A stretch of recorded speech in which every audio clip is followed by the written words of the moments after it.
En l'an 1900, au cœur des forêts brumeuses de l'Angleterre rurale, une découverte stupéfiante a secoué la communauté isolée de Blackwood.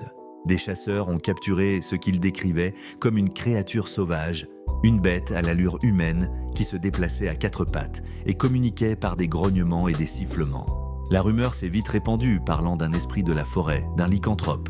Mais la réalité était à la fois plus simple et plus tragique.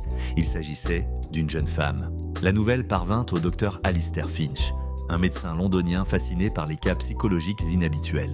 Il se rendit à Blackwood et découvrit la créature qu'il nomma Elara, enfermée dans une grange, traitée comme un animal. Elle était terrifiée, ses yeux reflétant une intelligence piégée dans un monde de silence et d'instinct. Contre l'avis des villageois superstitieux, le docteur Finch la prit sous sa protection, déterminé à prouver son humanité. Les premiers mois furent éprouvants. Elara refusait tout contact, se cachant sous les meubles et ne mangeant que la nourriture posée à même le sol. Alistair lui parlait doucement, jour après jour, sans jamais la forcer.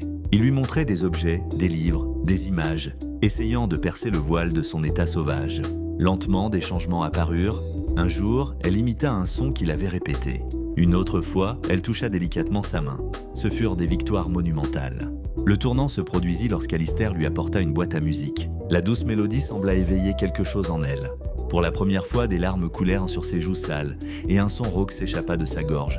Un mot à peine audible, « maman ». Le docteur Finch comprit qu'Elara n'était pas née sauvage, mais qu'elle avait été perdue, abandonnée enfant, survivant grâce à une résilience incroyable. Elle n'était pas un animal, mais une survivante. Son voyage pour réapprendre à être humaine ne faisait que commencer, mais dans le regard du docteur, la créature de la forêt avait enfin retrouvé son âme.